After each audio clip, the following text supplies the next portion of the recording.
नमस्कार माझ्या प्रिय विद्यार्थी मित्रांनो. इतिहास व नागरिकशास्त्र इयत्ता 7वी यातील 5वा धडा स्वराज्य स्थापना आज आपण पाहतोय. तत्पूर्वी हॅलो जवान सर या आपल्या यूट्यूब चॅनलला लाईक, शेअर, सबस्क्राईब करा.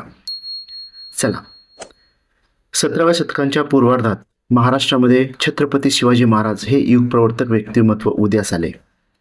त्यांनी येथील अन्यायी राजसत्तांना आव्हान देऊन स्वराज्याची स्थापना केली. त्यांचा जन्म शके 1551 मध्ये. त्यांचा जन्म कधी आहे? शके 1551 मध्ये. फाल्गुन वद्य तृतीयस म्हणजेच 19 फेब्रुवारी 1630 रोजी पुणे जिल्ह्यातील जुन्नर जवळील शिवनेरी या किल्ल्यावरती त्यांचा जन्म झाला. त्यांनी केलेल्या स्वराज्य स्थापनेची माहिती आपण या पाठामध्ये आता घेणार आहोत. सर्वप्रथम आपण पाहूयात शहाजीराजे. शिवाजी महाराजांचे वडील शहाजीराजे हे दक्षिणेतील एक मातब्बर सरदार होते.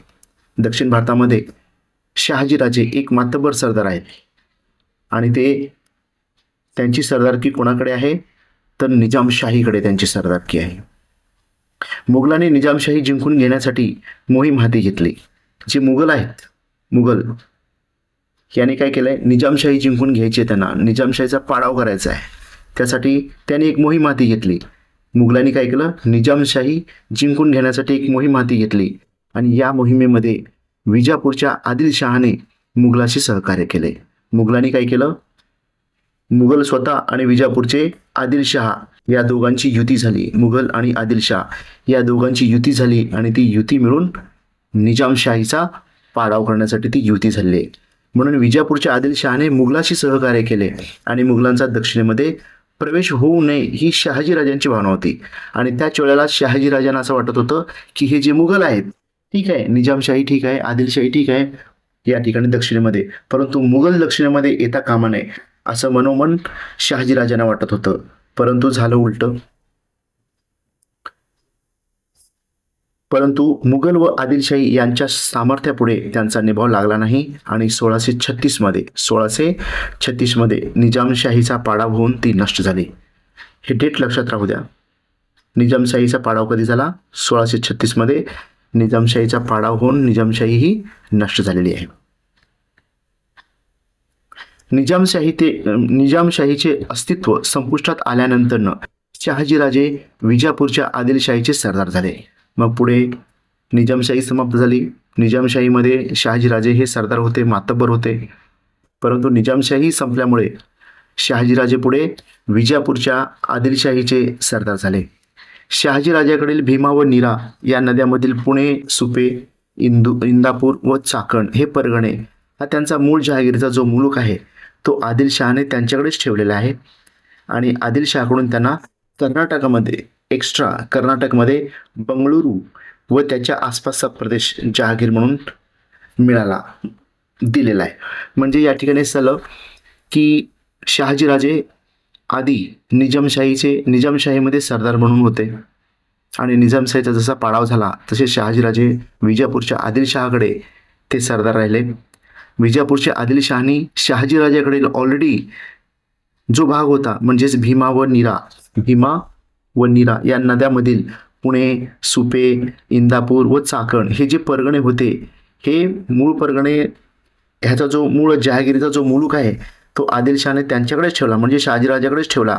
आणि आदिलशहाकडून त्यांना आणखीन कर्नाटकातील बंगळुरू आणि त्याच्या आसपासचा प्रदेश जहागीर म्हणून मिळालेला आहे, त्यांना तो देण्यात आलेला आहे. शहाजीराजे हे पराक्रमी होते, धैर्यशील होते, बुद्धिमान होते आणि श्रेष्ठ राजनीती तज्ज्ञ होते. शहाजीराजे खूप पराक्रमी, धैर्यशील, बुद्धिमान आणि श्रेष्ठ राजनीती तज्ज्ञ होते. ते उत्तम धनुर्धरी होते. धनुर्धर म्हणजे बाण, आपण धनुष्य बाण जो चालवतो ते धनुर्विद्या त्याच्यामध्ये पारंगत होते. तसेच तलवार, पट्टा आणि भाला चालवण्यात देखील ते खूप पटाईत होते. प्रजेवरती ते अतिशय प्रेम करत असत. महाराष्ट्र, कर्नाटक आणि तामिळनाडू येथील अनेक प्रदेश त्यांनी जिंकून घेतले. दक्षिण भारतात त्यांचा मोठा दरारा होता. शिवराय आणि जिजाबाई बंगळूर येथे असताना त्यांनी शिवरायांना राजा बनवण्यासाठी योग्य असे उत्तम देण्याची व्यवस्था त्यांची केली आणि परकीय लोकांची सत्ता ओलतून स्वराज्य स्थापन करावे ही त्यांची स्वतःची तीव्र अशी इच्छा होती, आकांक्षा होती. शहाजीराजांची खूप इच्छा होती काय? परकीय जी सत्ता आहे, परकीय लोकांच्या सत्ता उलटून स्वराज्य स्थापन करावे, हेच मूळ आहे. आणि सर्व सत्ताकरण याच्या अवतीभोवतीच भविष्यामध्ये झालेलं आहे. शहाजीराजांना मनोमन वाटत होतं, त्यांची खूप आतून इच्छा होती की परकीय लोक, हे मुघल, हे निजामशाह, हे आदिलशाह, ही कुतुबशाही, हे सर्व उलटून आपण आपलं स्वतःचं राज्य या ठिकाणी स्थापन केलं पाहिजे, ही त्यांची आकांक्षा होती.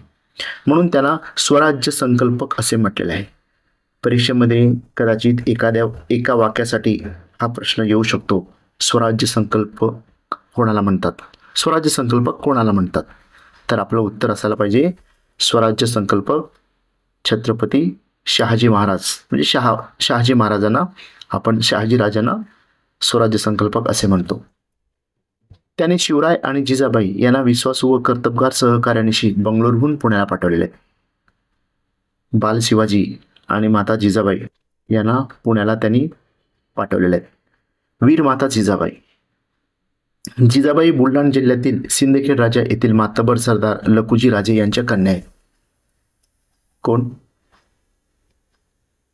बुलढाणा जिल्ह्यातील सिंदखेड राजा येथील मातबर सरदार कोण? लखुजी राजे जाधव यांच्या जिजाबाई या कन्या आहेत. त्यांना लहानपणीच विविध विद्याबरोबरच लष्करी शिक्षणही मिळाले होते. शहाजी महाराजांचे स्वराज्य स्थापन करण्याचे स्वप्न साकार व्हावे म्हणून त्या त्यांना प्रोत्साहन देऊन सहाय्य करत असत. त्या कर्तबगार आणि द्रष्टया राजनीतिज्ञ होत्या. स्वराज्य स्थापना करण्याच्या कार्यात त्यांनी शिवरायांना सातत्याने मार्गदर्शन केले. प्रसंगी प्रजेचे प्रश्न सोडवण्यासाठी निवाडे देण्याचे कामही राजमाता करत असत. त्या शिवरायांना उत्तम शिक्षण देण्याच्या बाबतीमध्ये सदैव जागरूक राहत होत्या. त्यांनी शिवाजी महाराजावरती शील, सत्यप्रियता, वाक्चातुर्य, दक्षता, धैर्य, निर्भयता, शस्त्रप्रयोग, विजयाकांक्षा, स्वराज्य स्वप्न इत्यादीचे संस्कार केले. शिवाजी महाराजांमध्ये जे काही गुण दिसतात ते सर्व आईकडून त्यांच्यावरती संस्कार केलेले आहेत. थोडक्यात शील, स्वतःचं कॅरेक्टर्स हे किती जपलं पाहिजे, कुठलाही बेदाग आयुष्य शिवाजी महाराज जीवन जगलेले आहेत. त्याच्यामध्ये उच्च कोटीचं शील होतं, सत्यप्रियता, वाक्चातुर्य आहेत, दक्षता त्यांच्याकडे सतत चौकन्ना, धैर्य आहे, म्हणूनच इतके मोठे मोठे युद्ध आणि हे सर्व ते करू शकले. निर्भयता, निडरो के लीडर, निर्भयता, कशाचीच ते घाबरायचे नाहीत. शस्त्रप्रयोग कसा केला पाहिजे हेही त्यांना माहीत होतं, म्हणून तर अफजल खानाचा कोत्रा ज्यावेळेस काढला तर शस्त्रप्रयोगाचं अचूक खूप मोठे हत्यार सोबत्याने नेले नव्हते, परंतु त्या ठिकाणी धोका झाला तर आपल्याला प्रत्युत्तर देता आला पाहिजे, म्हणून त्यांनी वाघनखे आपल्या हाताच्या पंजामध्ये लपवली होती आणि त्याचा व्यवस्थित आणि योग्य वेळी त्याचा प्रयोग केला आणि अफजल खानाचा कोत्रा बाहेर काढला. विजयाकांक्षा आहे, स्वराज्य स्वप्न आहे इत्यादीचे संस्कार राजमाता जिजाऊकडून शिवाजी महाराजावरती झालेले आहेत. शिवरायांचे जे सहकारी आहेत ते खूप महत्त्वाचे आहेत. शिवरायांच्या सहकार्यामुळे तर शिवाजी महाराज एवढं मोठं स्वराज्याचं स्वप्न साकार करू शकले. आणि ते शिवाजी महाराजांचे जे सहकारी आहेत त्यांची नावं या ठिकाणी दिलेत, आपण ते पण पाहूयात. शिवाजी महाराजांनी स्वराज्य स्थापनेची सुरुवात मावळ या भागामध्ये केली. मावळ म्हणजे सध्याच्या पुणे जिल्ह्याच्या पश्चिम आणि नैऋत्य दिशांचा हा भाग आहे. मावळचा प्रदेश डोंगराळ दऱ्याखोऱ्यांचा व दुर्गम असून मावळच्या या भौगोलिक परिस्थितीचा उपयोग महाराजांनी स्वराज्य स्थापनेमध्ये मोठ्या कौशल्याने केला. त्यांनी लोकांच्या मनामध्ये विश्वासाची व आपलीपणाची भावना निर्माण केली. स्वराज्य स्थापनेच्या या कार्यात त्यांना चांगले सवंगडी व सहकारी मिळाले. कोणकोणते होते सवंगडी आणि सहकारी? तर पहिले आहेत येसाजी कंक, बाजी पासलकर, बापूजी मुदगल, नर्रेकर देशपांडे बंधू, कावजी कोंढाळकर, जीवा महाला, तानाजी मालुसरे, कान्होजी जेधे, बाजी प्रभू देशपांडे, दादाजी नरसप्रभू देशपांडे ही त्यातील काही महत्त्वाची नावे आहेत. या सहकार्यांच्या बळावर त्यांनी म्हणजेच महाराजांनी स्वराज्याच्या स्थापनेचे कार्य पूर्ण करू शकले. जीवा महाला, तानाजी मालुसरे, बाजी प्रभू देशपांडे या शिवरायांच्या सहकार्याविषयी अधिक माहिती मिळवा. आपण यांच्याबद्दल जर जास्तीची माहिती हवी असेल आपल्याला तर आपण गुगलवरती जाऊन विकिपीडिया सर्च करू शकतो. जीवा महाला हे नाव टाकलं आणि पुढे विकी मराठी असं लिहिलं, विकिपीडिया मराठी किंवा नुसतं विकी मराठी असं लिहिलं तर मराठीमध्ये आपल्याला त्यांची माहिती मिळते. तानाजी मालुसरे विकी मराठी असं टाईप केला नंतर तानाजी मालुसरेंच्या बाबतीमध्ये आपल्याला माहिती मिळते. बाजीप्रभू देशपांडे विकिपीडिया मराठी असं लिहिलात तरी त्यांच्याबद्दल आपल्याला अधिकची माहिती मिळते. एव्हाना सर्वांच्याच बाबतीमध्ये विकिपीडियावरती खूप सारे रिसर्च आणि खूप तज्ज्ञ लोक त्या ठिकाणी आपले अभ्यासपूर्ण मतं किंवा लेख त्या ठिकाणी उपलब्ध करून दिलेले आहेत. आपण जगातल्या कुठल्याही व्यक्तीबद्दल कुठल्याही गोष्टीबद्दल विकिपीडियावरती सर्च करू शकतो. तुम्ही कधी विकिपीडिया थोडं सर्च करा, तुम्हाला अधिकचा अभ्यास करण्यासाठी सोपं पडेल. तर पुढे पाहूयात आपण राजमुद्रा. महाराज जे आहेत स्वराज्य स्थापनेमागील शिवाजी महाराजांचे ध्येय त्यांच्या राजमुद्रेवरून स्पष्ट होते. या राजमुद्रेवरती पुढील संस्कृत ओळी कोरलेल्या आहेत. प्रतिपश्चंद्रलेखेव वर्धिष्णुवश वंदिता शहासुनो शिवशैष्या मुद्रा भद्राय राजते. अर्थामध्ये शहाजीचा पुत्र शिवाजी यांची प्रतिपदेच्या चंद्रपुरीप्रमाणे वाढत जाणारी आणि जिला सर्व विश्वाने वंदन केले आहे अशी ही मुद्रा कल्याणासाठी अधिराजे गाजवते, म्हणजेच शोभून दिसते असा त्याचा अर्थ होतो मराठीमध्ये. मुद्रेवरील या वचनाचा अर्थ अनेक दृष्टीने महत्वाचा आहे. महाराजांनी या वचनातून वडिलाविषयीची कृतज्ञता, हे जे वचन आहे या वचनातून काय काय दिसतं समोर येतं, तर वडिलाविषयीची कृतज्ञता, स्वराज्य अखंडपणे विस्तारित होईल हा विश्वास, मुद्रेला म्हणजेच पर्यायाने स्वराज्याला सर्वांचा आदर प्राप्त होत असल्याचा अनुभव आणि प्रजेचे कल्याण करण्याची बांधिलकी, या आपल्या भूमीवरती स्वतंत्रपणे अधिराज्य करण्याची खात्री, इतक्या गोष्टी यामध्ये व्यक्त केलेल्या आहेत. या छोट्याशा वचनात स्वराज्याच्या संकल्पनेचे सर्वांगीण सार हे आलेले आहे. आता पाहूयात आपण स्वराज्य स्थापनेच्या हालचाली. शिवाजी महाराजांच्या जहागिरीतील किल्ले हे त्यांच्या अंमलात नव्हते, तर ते आदिलशाहींच्या ताब्यात होते. शिवाजी महाराजांची जी जहागिरी होती, हे जे किल्ले होते ते त्यांच्या अंमलात नव्हते, तर ते आदिलशाहींच्या ताब्यात होते. त्या काळामध्ये किल्ल्यांचे विशेष महत्त्व होते. किल्ला ताब्यात असला म्हणजे आजूबाजूच्या प्रदेशावरती नियंत्रण ठेवता येत असे. ज्यांचे किल्ले त्यांचेच राज्य. जिसकी लाठी उसकी भैंस अशी जी म्हण आहे हिंदीमध्ये, सेम असंच, ज्यांचे किल्ले त्यांचेच राज्य, ज्यांच्याकडे किल्ले आहे तोच तिथला राजा, तोच तिथला सरदार, अशी परिस्थिती त्या काळी होती. आपल्या जहागिरीतील किल्ले आपल्या ताब्यात घेण्याचे महाराजांनी ठरवले. जहागिरी तर त्यांची आहे, परंतु किल्ले त्यांचे नाही आहेत, किल्ले त्यांच्या ताब्यात नव्हते. मग आपल्या जहागिरीतील जे किल्ले आहेत ते आपल्या ताब्यात घेण्याचे महाराजांनी ठरवले. किल्ले ताब्यात घेण्याचा असा प्रयत्न करणे म्हणजे आदिलशाही सत्तेस आव्हान देण्यासारखे होते. त्यांनी तोरणा, मुरुमदेव, कोंढाणा, पुरंदर हे किल्ले ताब्यात घेतले. कोणते किल्ले? त्यांनी काय केलं? तोरणा, मुरुमदेव, कोंढाणा, पुरंदर हे किल्ले ताब्यात घेतले आणि स्वराज्याची मुहूर्तमेढ रोवली. मुरुमदेव किल्ल्यांची पुनर्बांधणी करून त्यांचे नाव त्यांनी राजगड ठेवले. कोणता किल्ला आहे तो? मुरुमदेव. मुरुमदेव किल्ल्याची पुनर्बांधणी त्यांनी केली आणि त्याचे नाव राजगड ठेवले आहे. राजगडचे खरे नाव काय? तर मुरुमदेव हे आला पाहिजे. किंवा मुरुमदेवाची पुनर्बांधणी केल्यानंतर त्याचे नवीन नाव शिवाजी महाराजांनी काय ठेवले? तर त्याचं उत्तर आपल्याला आलं पाहिजे, तर राजगड. राजगड ही स्वराज्याची पहिली राजधानी होती आणि ही जी राजगड आहे ती स्वराज्याची पहिली राजधानी होती. आदिलशाहीमध्ये जावळीचे मोरे आणि मुधोळचे घोरपडे व सावंतवाडीचे सावंत इत्यादी सरदार होते. कोणामध्ये? आदिलशाहीमध्ये. आदिलशाहीच्या वेळेला जावळीचे मोरे, मुधोळचे घोरपडे व सावंतवाडीचे सावंत इत्यादी सरदार होते. स्वराज्य स्थापनेच्या कार्यात त्यांचा विरोध होता. महाराजांचं जे स्वराज्य स्थापनेचं स्वप्न होतं, या स्वप्नाला या तिघांचा विरोध होता. मोरे, घोरपडे आणि सावंत यांचा त्यांना विरोध होता. या सरदारांचा बंदोबस्त करणे हे स्वराज्य स्थापनेसाठी आवश्यक होते. महाराजांनी जावळीचा ताबा घेतलाय. तर सातारा जिल्ह्यातील जावळी या ठिकाणी चंद्रराव मोरे हा आदिलशाहीतील मातब्बर सरदार होता. सातारा जिल्ह्यातील जावळी, सातारामध्ये जावळी आहे आणि हे जावळीचे खोरे. त्या जावळीच्या खोऱ्यामध्ये चंद्रराव मोरे हे आदिलशाहीतील मातब्बर सरदार होते. स्वराज्य स्थापनेच्या कार्यात त्याने विरोध दर्शविला. तेव्हा 1656 मध्ये शिवाजी महाराजांनी जावळीवरती स्वारी करून तो प्रदेश जिंकून घेतला. या ठिकाणी 1656 मध्ये जावळीवरती महाराजांनी स्वारी केली आणि जावळीचे खोरे महाराजांनी आपल्या प्रदेशाला जिंकून घेतलाय, जोडलेला आहे.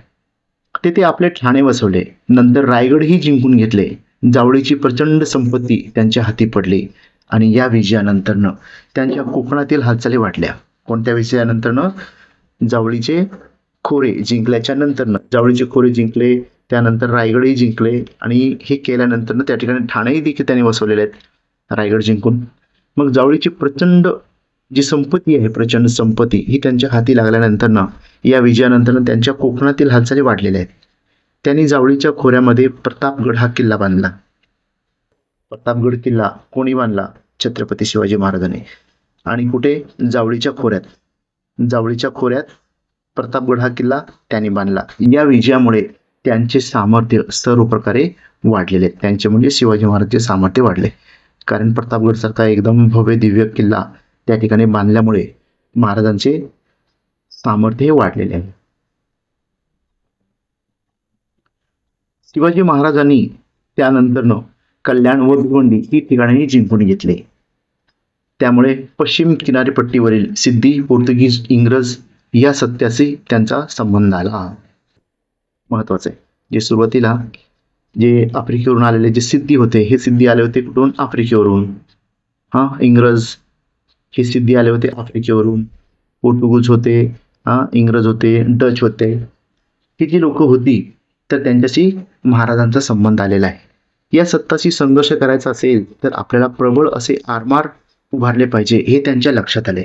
त्यामुळे त्यांनी आरमार उभारणीकडे लक्ष दिलेलं आहे महाराजांनी.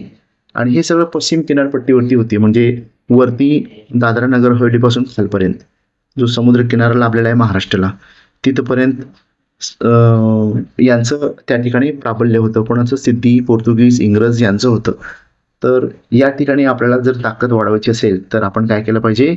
आरमार उभारलं पाहिजे, हे महाराजांच्या लक्षात आलं आणि त्यांनी आरमार उभारणीकडे लक्ष दिलेलं आहे. पुढे अफजल खान. अफजल खानाचे पारिपत्य पाहूयात. शिवाजी महाराजांनी आपल्या जहागिरीतील व आसपासच्या आदिलशाही प्रदेशातील किल्ले घेण्यास सुरुवात केली. जावळीच्या मोऱ्यांचा त्याने विरोध मोडून काढलेला होता.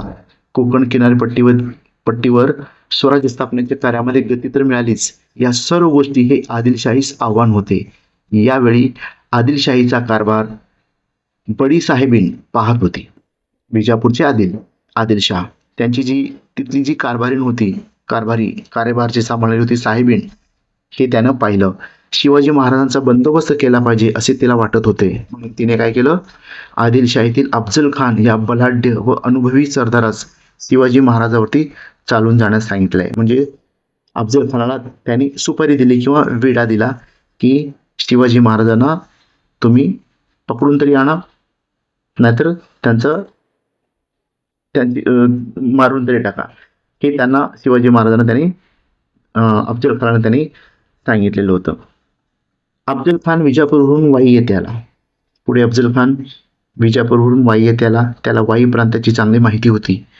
वाई जवळती प्रतापगड किल्ल्याच्या पायथ्याशी शिवाजी महाराज आणि अफजल खान यांची 10 नोव्हेंबर 1559 रोजी भेट झाली. वाईजवळ प्रताप किल्ल्याच्या पायथ्याशी शिवाजी महाराज आणि अफजल खान यांची डेट लक्षात राहू द्या.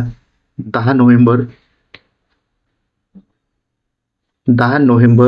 1659 रोजी त्यांची भेट झालेली आहे. आणि या भेटीमध्ये अफजल खानाने महाराजांना दगाफटका करण्याचा प्रयत्न केला. त्यामुळे महाराजांनी त्याला ठार मारले आणि आदिलशाही सैन्याचे पारिपत्य केले. हा प्रसंग खूप मोठा आहे, परंतु आपल्याला या पुस्तकामध्ये इन शॉर्ट मध्ये आपण तेवढंच बघतोय, नाहीतर हे सांगण्यासाठी आपल्याला तासन-तास या ठिकाणी जाऊ शकतात. त्यासाठी आपण एवढं मोठं आणि एवढं जास्त नाही बोलणार.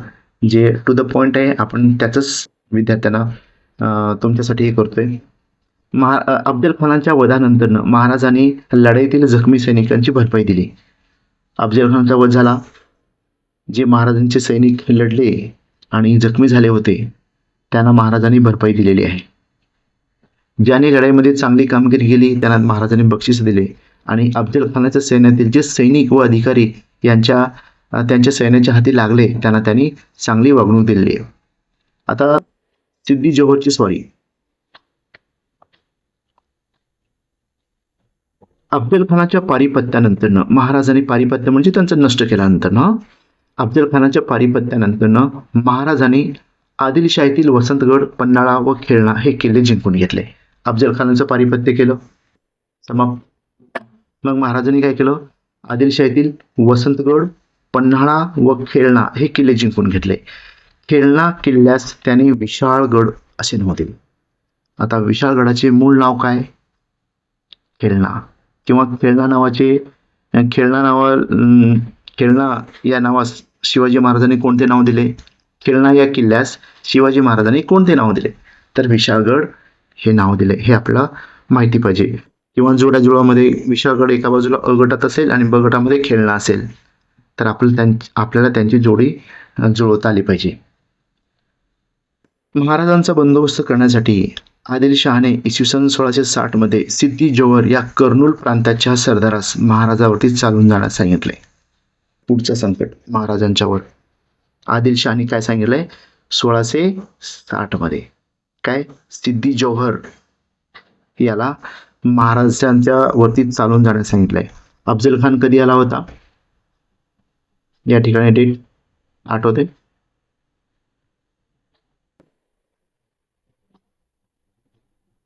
अफजल खान कधी आले होते?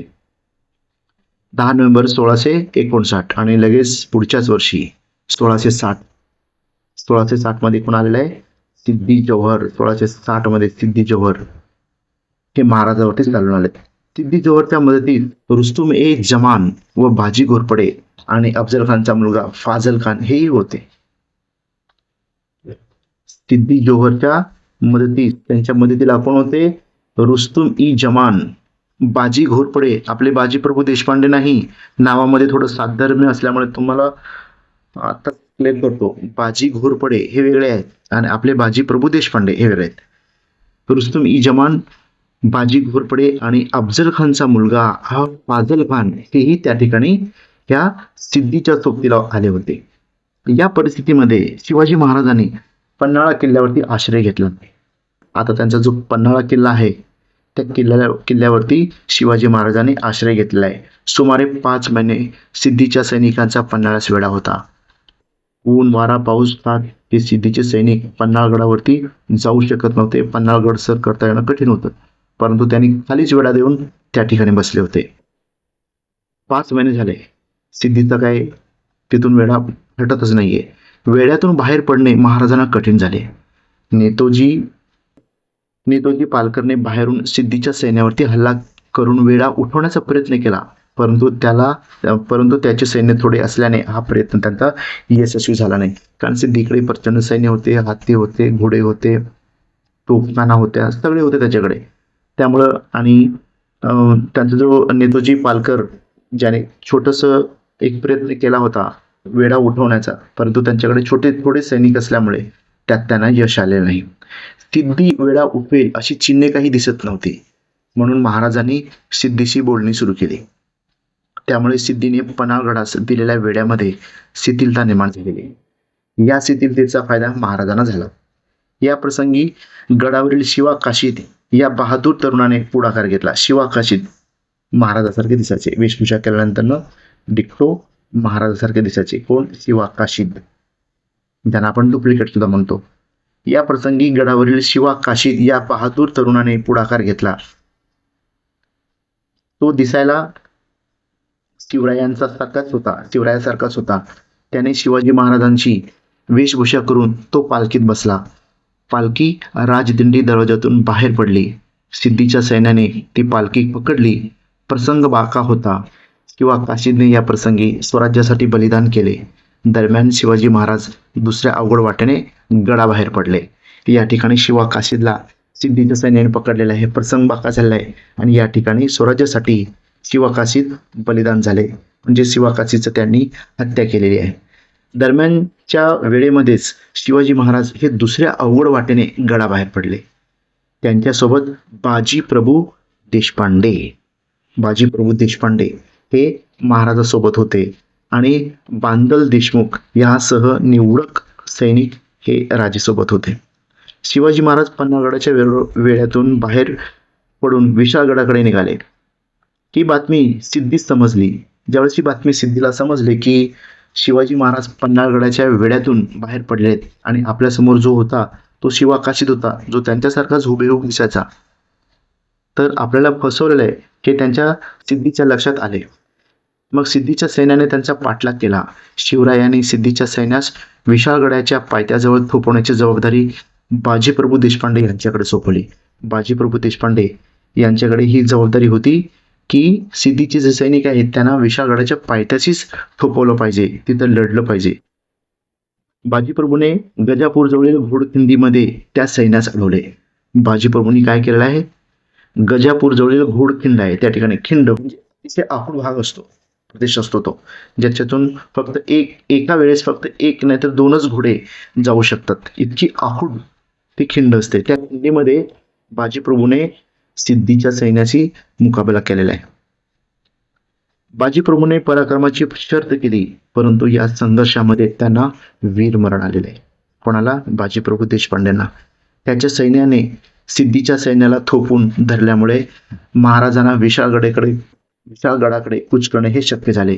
विशाळगडाकडे जाताना त्यांनी पालवनचे दळवी आणि शृंगारपूरचे सुर्वे या आदिलशाही सरदारांचा विरोध मोडून काढला आणि त्यानंतर शिवाजी महाराज हे विशाळगडावरती सुखरूप या ठिकाणी पोहोचलेले आहेत. शिवाजी महाराजांचं बघा किती कठीण प्रसंगामध्ये त्याच्या साथीदाराने त्यांना साथ दिलेली आहे. महाराज पन्हाळगडाच्या वेढ्यात अडकले होते.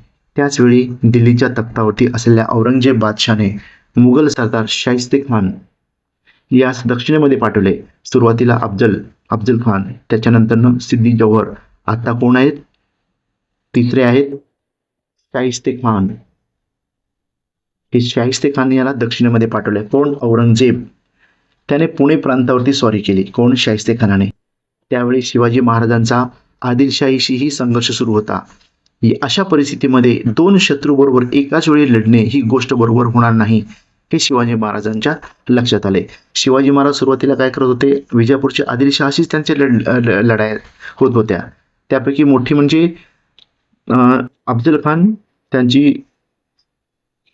खान आला होता स्वारी करून, त्यानंतर सिद्दी जोहर आला आणि आत्ता अचानक औरंगजेबाने शाहिस्ते खानास दक्षिणेमध्ये पाठवलेला आहे. महाराजासमोर एकाच वेळेला दोन शत्रू झाले. एक तर विजापूरचा आदिलशाह मुळात होताच आणि आता नव्याने औरंगजेब यांची भर पडलेली. मग शिवाजी महाराजांनी ठरवलं की दोन शत्रू बरोबर अशा कठीण परिस्थितीमध्ये दोन शत्रू बरोबर एकाच वेळी लढणे ही गोष्ट बरोबर होणार नाही हे शिवाजी महाराजांच्या लक्षात आले. त्यामुळे विशाळगडावरती सुखरूप पोहोचल्यानंतर त्याने आदिलशाह बरोबर एक करार केला. कोणाबरोबर? आदिलशाह. मुघल म्हणजेच औरंगजेब हा मुघल होता. औरंगजेब बरोबर तह न करता त्यांनी आदिलशाह बरोबर एक तह केला आणि या तहानुसार त्यांना पन्हाळ किल्ला परत करावा लागला महाराजांना. येथे शिवाजी महाराजांच्या स्वराज्य स्थापनेचा एक टप्पा पूर्ण झालेला आहे आणि या तहानुसार महाराजांना इतरही गोष्टी होत्या जे या ठिकाणी नाही आहेत, पण पन्हाळगड हे महाराजांना परत करावा लागलेला आहे. अशा पद्धतीने हा धडा या ठिकाणी, पाचवा धडा जो आहे स्वराज्य स्थापना, हा धडा या ठिकाणी समाप्त झालेला आहे. आपण पुढच्या प्रकरणामध्ये पुन्हा भेटूयात. सर्वांना जाता जाता नम्र विनंती आहे की आपल्या चॅनलला लाईक, शेअर, सबस्क्राईब करा. आणि मगाशी या ठिकाणी एक टास्क आपण पाहिला, त्याच्यामध्ये जीवा महाला, तानाजी मालुसरे, बाजीप्रभू देशपांडे या शिवरायांच्या सहकार्याविषयी अधिक माहिती मिळवा सांगितलं होतं आणि मी तुम्हाला ओघामध्ये विकिपीडियाबद्दलही सांगितलं होतं. मुलांनो, मी तुम्हाला आता विकिपीडियावरतीच घेऊन जाणार आहे. त्या ठिकाणी कसं सर्च केलं पाहिजे हे देखील मी तुम्हाला या ठिकाणी दाखवणार आहे. चला तर आपण जाऊयात विकिपीडियावर. ओके, पहा मुलांनो, या ठिकाणी इंग्रजीमध्ये माहिती आलेली आहे, आपण त्याला मराठीमध्ये करूयात. या ठिकाणी लँग्वेज असतं आणि याला आपण मराठीमध्ये केलं. आली सगळी माहिती. जेवढं पाहिजे आपण तेवढं या ठिकाणी वाचू शकतो. आणि त्याचबरोबर या ठिकाणी त्यांची कामगिरी पण दिली. त्यांचं बालपण कसं गेलं, बालपणाविषयी आहे त्यांची कामगिरी. नरहरी तानाजी मालुसरे यांच्याबद्दल कोंढाण्याची लढाई आहे, तानाजीची स्मारके आहेत. त्याचबरोबर पुस्तकांचा संदर्भ या ठिकाणी दिलेला आहे. खूप सारी माहिती आपण अशा पद्धतीने कलेक्ट करू शकतो. मी सुद्धा वारंवार विकिपीडियावरतीच बऱ्याच गोष्टी सर्च करतो आणि तिथून माहिती मिळवत असतो. माझी बरेच कामं विकिपीडियावरती चालतात. आता आणखीन एक दुसरं पण पाहूयात आपण. या ठिकाणी आल्या बाजी प्रभू देशपांडे यांच्याबद्दल माहिती या ठिकाणी आता मिळणार आहे आपल्याला विथिन सेकंड. या ठिकाणी ऑलरेडी मराठीमध्येच माहिती आपल्याला या ठिकाणी मिळालेली आहे. बाजीप्रभू देशपांडे हे एक मराठा साम्राज्याचे शूर योद्धे होते. घोडखिंडीतील लढाईत त्यांनी अतुलनीय पराक्रम गाजवला व छत्रपती शिवाजी महाराज विशाळगडापर्यंत पोहोचेपर्यंत शत्रू सैन्याला त्यांनी खिंडीत रोखून धरले. बाजीप्रभूंचा जन्म चांद्रसेनी हे कायस्थ प्रभू परिवारामध्ये झाला. त्या ठिकाणी पाठामध्ये आपण इन शॉर्ट्समध्ये माहिती घेतली होती. इथं प्रत्येक व्यक्तीबद्दल, घटनेबद्दल, लढाईबद्दल, पुस्तकाबद्दल, एव्हरीथिंग, कुठल्याही गोष्टीबद्दल इन डिटेलमध्ये काही वाचायचं असेल, माहिती मिळवायची असेल तर Wikipedia is the best option. वारंवार याचा उपयोग मीही करतो, आपण सर्वांनीही करा. तर या ठिकाणी आपला पाठ या ठिकाणी संपलेला आहे. धन्यवाद मित्रांनो.